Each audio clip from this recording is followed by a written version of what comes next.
Oh my gosh. Wow. Wow. This is, yeah, actually very different. So, this is what a capsule at a hotel looks like. Wow. Yeah, this is going to make an interesting story in the future. Oh my gosh. At least it's quiet. Hey everyone, this is your girl April, and welcome back to a new episode of My Solo Chronicles. And you heard correctly, I finally stayed at a capsule hotel in Shinjuku, Japan. Yes. It was, oh my gosh, we're going to get into it because I actually was sharing this story with one of my friends, and she was like, you seriously got to talk about what it felt like to finally stay in a capsule hotel because I would never do it. And I said to her, you know what? I never thought I would, but it was interesting and crazy enough. I actually enjoyed it. Yes, so I hope everyone is doing well. And I'm going to tell you about my stay last year in August when my best friend came to visit me in Japan before I left. Now, I stayed in a little small town on the western part of Japan. So that meant that I was going to have to try to get to Tokyo, which is a far distance from me. I tell people I stayed in a rural area that was maybe by car about 2.5 to 3 hours away from Hiroshima. I usually say, oh yeah, I stayed near Hiroshima just to give you an idea of how far I was from Tokyo. I was trying to decide, should I fly into Haneda and then go, straight to Shinjuku, take the train, or should I take an overnight bus, or should I take like 2 or 3 trains just to get to Tokyo? It was a lot going on last August, and I was so excited that my best friend finally was going to come out. She was going to experience Japan because I was always telling her about it, like, hey, whenever you get a chance, whether I'm here or not, you need to come and visit this amazing country called Japan. Well, she finally came, and it was like mid-August. So I was on a break from school, but I was still considered on call, which was called work days. And basically, you're on call if they need you to, go to another school or whatever. But I had about, I want to say about a week, or maybe it was, yeah, probably about like a week of break where I wasn't on call. I didn't have to be at work. Kids were on break. That was that.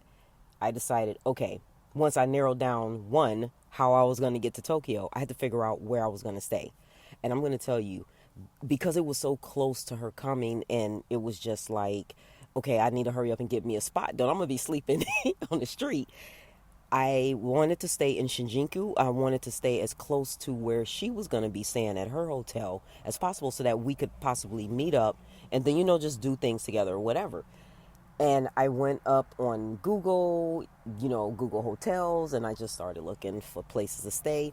And I seen this place, and I'm going to tell you the name of it because I want people to experience it. It's called the Shinjuku Castle Hotel, and that's right in the heart of Shinjuku. And it's maybe by foot it took me about 20 minutes, 25 minutes to get from Shinjuku Station to the capsule hotel. And that's because it was so crowded. So, and then I was on and on because I'm just like, oh my God, you see this? It was just like, I swear, wherever I go, I always say I'm going to go straight to where I need to be, but then I get sidetracked because I see things on the side. So that's what took me long, but it's not that far. It's probably, if you just keep going straight from the hotel, from the train station, and you don't stop, it's a good maybe 15 minutes away. I decided, okay, I'm going to take the overnight bus, which was a first time experience for me as well. And what I love about Japan is, regardless to where you're at, you can 9 times out of 10 grab an overnight bus to either Osaka. I took an overnight bus to Tokyo. It's just, and it's, to me, it's affordable in a way. If you're on a budget and you don't want to spend like a ton of money on taking, 5, 6 trains to try to get to, a destination within Japan, you can always take the overnight bus. And I actually loved it. I mean, there you get on the bus, like it says, it's an overnight bus. You sleep in literally the whole entire night. So by the time you wake up, you're going to be most likely at your destination. So I decided I'm going to take an overnight bus from Yanago train station right into Shinjuku. And that was my first time doing that. As I said, it was amazing. The bus was spacious. It was in my budget because I didn't want to fly again because I had already flown from where I was at near Hiroshima to Osaka when I went to BTS J-Hope's concert. And I didn't want to fly. I'm like, why would I fly? Let me just take an overnight bus. It's convenient, whatever. So that's what I did. And I wanted to kind of time when I got there around the same time that my friend got there. I believe I got there a day before she did. So I was already in Shinjuku, and I can't remember the date. I want to say it was August 10th that I got to Shinjuku, and she came in August 11th. I get to Shinjuku. I walk from the train station, and believe it or not, this hotel, you honestly would walk past it because they don't really have a good, this is just my opinion, they don't have a good sign outside to tell you this is exactly where you're at. You literally, if you can, you better Google map it and make sure it points you right in the right direction, because that's what I had to do. And I walked past this place at least about 4 times. And I was like, wait a minute. Google is telling me it's right here, but I don't see it. And it took me a minute, and then I had to go and ask somebody like, hey, do you know where this address is? Because it's saying that I'm here, but I'm not seeing it. Lo and behold, I was standing right in front of it. And it's just like when to get into the hotel, you literally had to walk kind of deep within this little mini hallway where they have like lockers where you can leave your stuff. They had a restaurant that was there, and then you go up this little stairs. It's another little restaurant. Then you see the elevators, and I'm just like, wow, this is a really hidden gem because I couldn't find it.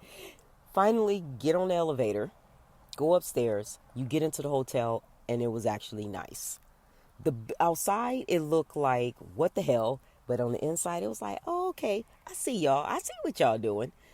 The people that that checked me in, they were absolutely amazing. They could tell I was just overdone by my overnight trip on the bus. And just to go back a little bit, the bus ride was a little, even though I slept the majority of the time, in the seats reclined, it was like my back was on fire by the time I got off that bus. The bus did make stops here and there after, like, it would go so long, and then it would pull over. You get a rest break. I think the longest we pulled over was for like 45 minutes, and that was like well after like 1 o'clock, 1:30, where if you could grab something to eat, because there were still places along the road that were open, especially at the rest stops, where you could get something to eat, you can get something to drink. So they gave me a chance to like really really stretch. And one thing I love about the overnight bus that I took, when you get in a seat, because it's two seaters, all the seats, two seaters, but it's almost like you had your own little personal space, because there's this, I call it like a cover you can literally pull down, and you can hook your phone into it so that you wasn't like disturbing your neighbor, and your neighbor wasn't disturbing you. So it was almost like, even though you were sitting next to somebody, when you pull that little, I call it a little shade or a little covering, you still had your own personal space. And that just made it even more comfortable. And they had little barriers, right, like on the shoulders. Like most buses you get on, they have just the armrest. Well, this had the armrest, but then you also had like this really thick barrier between you and the individual. So it was awesome. I actually liked it, but it took a toll on my back. My back was like, what the hell, because it was on fire. I get to the hotel, I get checked in, and the capsule hotel, you are separated by sexes. The women were on one floor, the men were on another floor.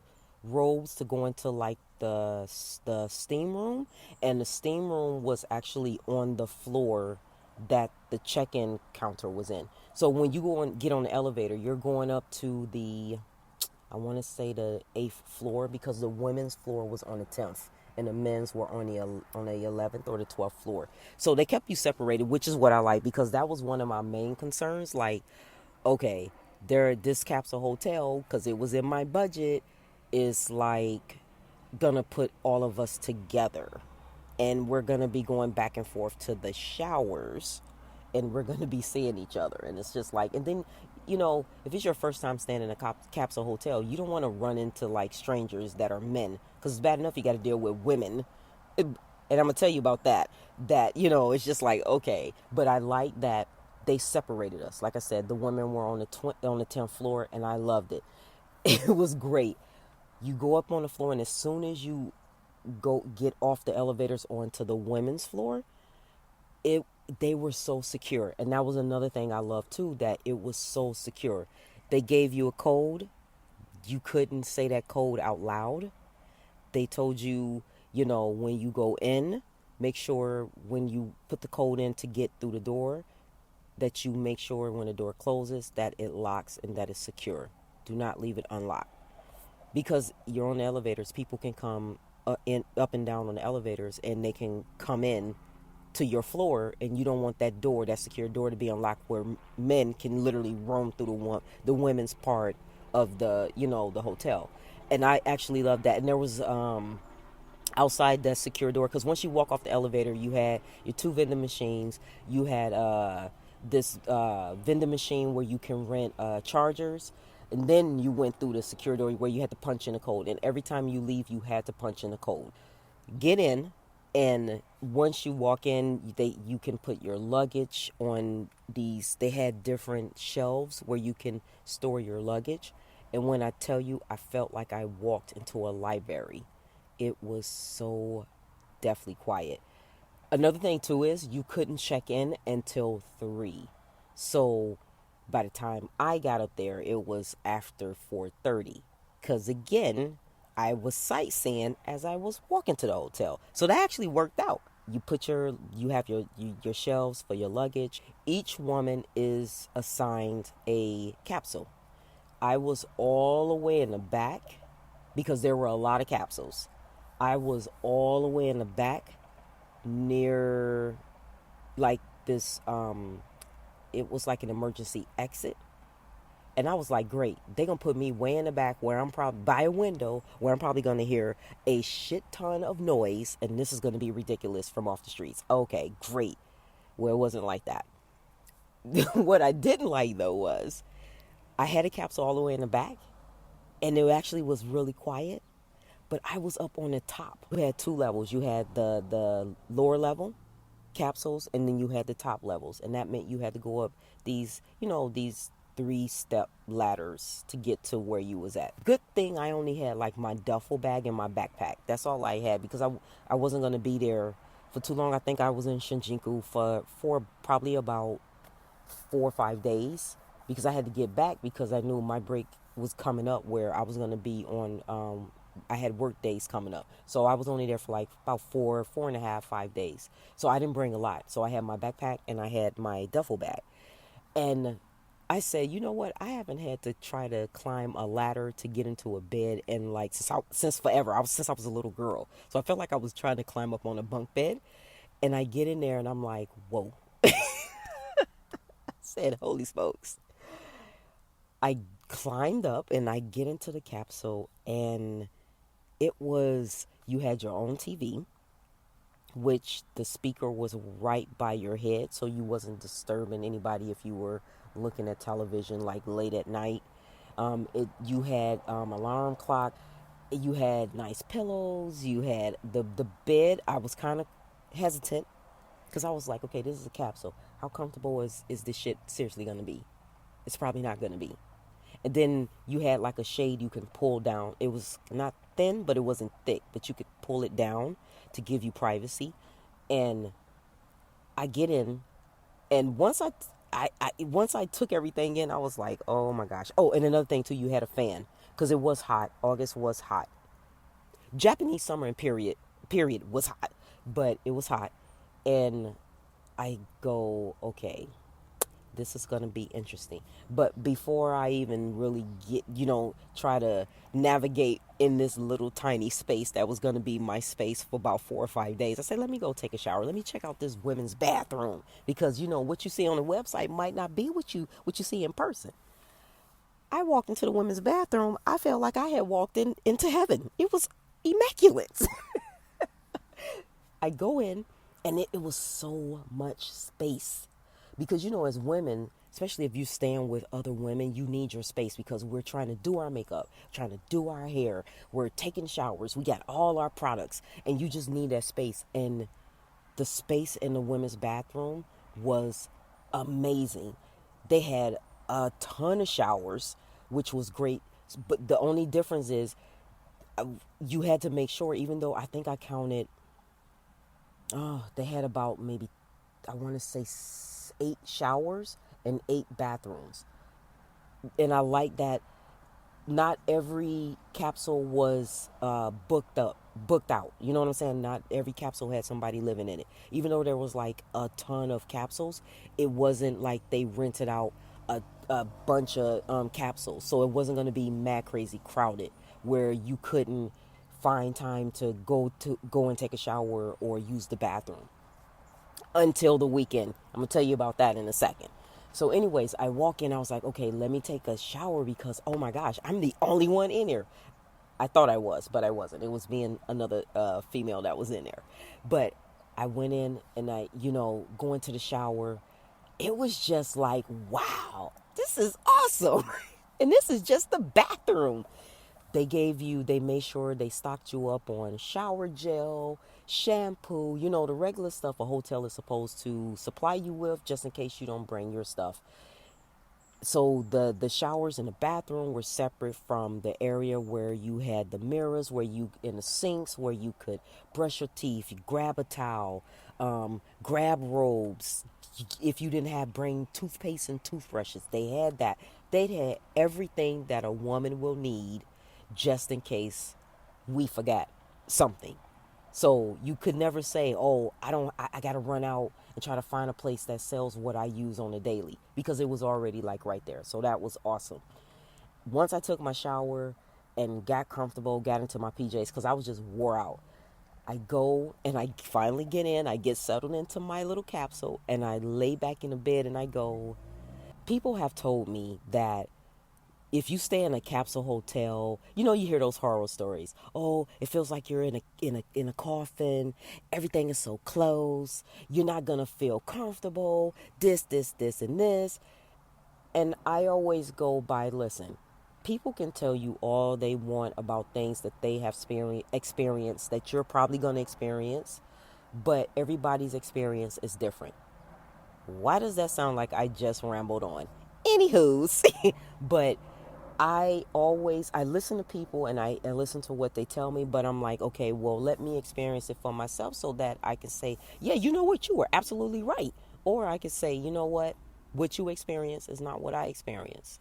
I get in there, I get into my capsule, I close my shade, and turn on the TV, and I lie back, and I'm gonna tell y'all, my first night, I was out like a light. Now, most of y'all might think, oh, that was because you just had a long day. You was on a bus that was uncomfortable. Then you had to walk to where, you to the hotel from the train station, blah, blah, blah, yada, yada, yada. I'm going to tell you, my nights there were amazing. I slept like a baby every night. But then I was going out during the day as well, and I was doing things too that would cause me to kind of, when I get back, take a shower and eat. I would go. Sorry about that. I'm actually out and about, and people are walking and talking as well. So, so yes, I'm bringing y'all on my run. I slept like a baby. I didn't have an issue, and I stayed busy. Especially when I would link up with my best friend and her son, I would always like go out and I would stay out till like for hours. I would walk to different places and then I would just come back, eat, like I said, and I would crash.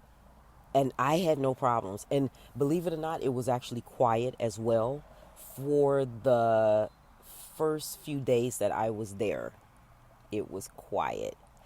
I would say the only con was that they tell you you can't eat in the capsules.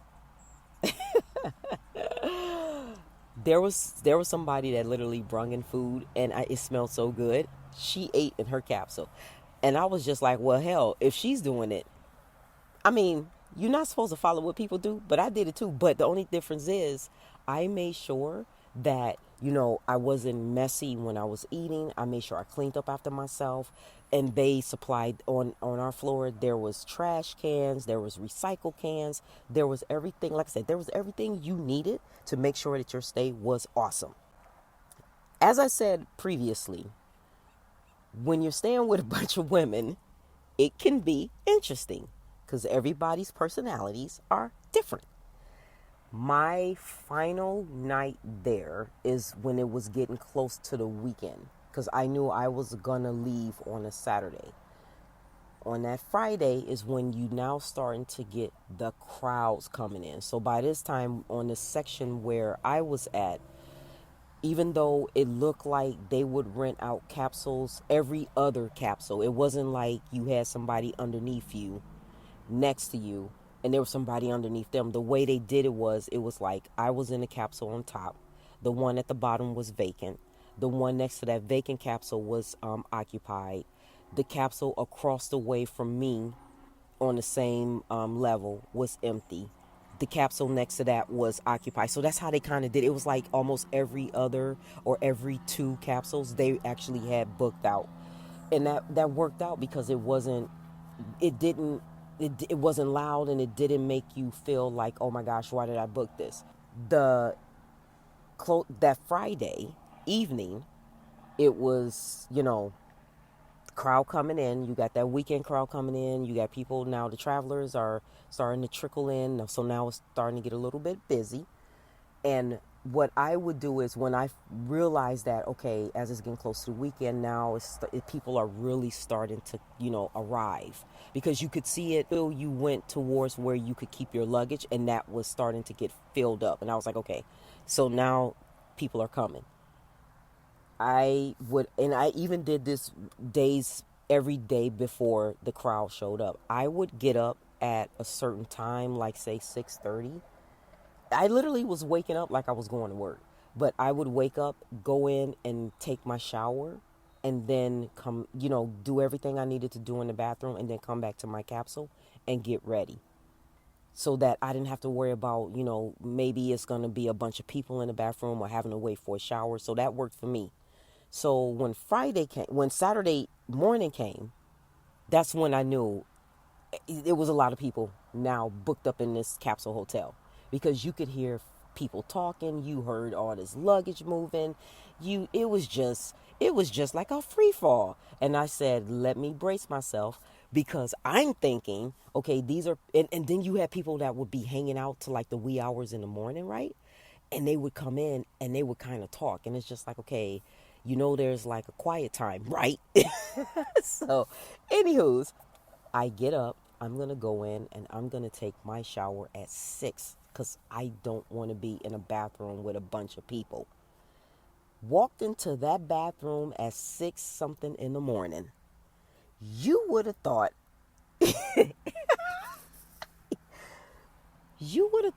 everybody was checking out at the exact same time. There was, when I tell you, every sink had somebody standing in front of it. You had people in the mirror, blow drying their hair. And this one girl kind of looked at me like, she kind of gave me this like, look. And I'm looking at her like, you're not the only one that needs to use this bathroom. So I don't even know why you look shocked. So that look you have, you better check it before I punch you in your face. That's just how I kind of looked at her. Because I'm just like, are you serious right now? This is not your personal bathroom. There's like, 8 to 10 other females up in here. So I can imagine if she gave me that look, what look she was giving those other women. And I was just like, if you don't want your personal space to be invaded, why would you even book a capsule hotel thinking this is your own personal bathroom? Once I gave her that look, she kind of like walked away, and I was looking at her like, and I kind of just stood there like, yeah, you better continue to walk away. then we will have some problems and we both will be put out of this capsule hotel. Thank goodness it never got to that. But that was the only, like, the really only downside or negative to staying there was that. So I looked at it as, you know what? I'm leaving today. So I'm not going to have to worry about this going forward. And it was just like, once I took my shower, I got ready. I actually stayed in my capsule until it was almost checkout time. And checkout time was like 11. And, you know, I was able to, I left my, I think, what did I do with my bags? Oh, yeah, I dropped my bags at my friend's hotel because I was leaving and I had to be out by 11, but we still wanted to do some things together before I left. And my overnight bus from Shinjuku back to Yanago wasn't going to leave until 8:05. So I still had between 11 and 8:05.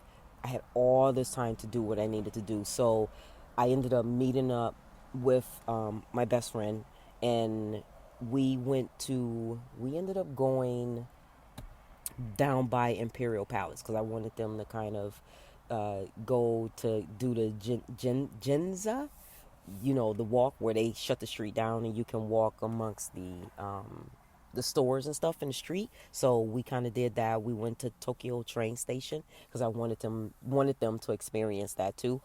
And then we split up, and I was so excited that they got to experience what I experienced when I, you know, visited in 2023 and then just living there as well. So we kind of walked in my footsteps, but through their eyes, which was great. And once we parted, I kind of walked around a little bit more around Japan, not really just doing anything, just kind of like blowing time before I headed back to Shinjuku to get on the overnight bus. And once I did that, on the bus, I was excited because I knew that was going to be like my kind of like last time in Japan, and I experienced that kind of. But I ended up going back because I ended up flying out of Haneda. But that, I'm jumping ahead so far. But on the bus, on the bus ride back, I made a pact. Sorry for the plane overhead, but I said to myself, self, that was an awesome experience that you had at the Capsule Hotel. Because it wasn't bad. It was actually really good. But I decided I will never do that again. I just told y'all, it was amazing. It was awesome. But I will never do that again. It was good for what it was for. I ended up staying at another hotel that was kind of similar to it. And it actually classified itself as a castle hotel, but it wasn't. It absolutely wasn't. But it was very different from this capsule hotel. But I vowed I would never stay in a capsule hotel like that again. It was good for the money. It was good for what I needed it for. But I'm good on that. I'm going to let somebody else experience that. That is it. That is my story of staying at a capsule hotel. Something I thought I would never do, but I did. So now I could just kind of check that off my box. And watch, just because I said I'm never going to do that again. How much you want to bet I'm going to end up doing that again? It may not be in Japan, but it's going to be somewhere. I guarantee you, because that's always my luck. I'm always saying what I'm never going to do that again, and I end up doing it again. In the meantime, my moonbeams, as I always say, have a great rest of the day, and I will chat with you later. Bye.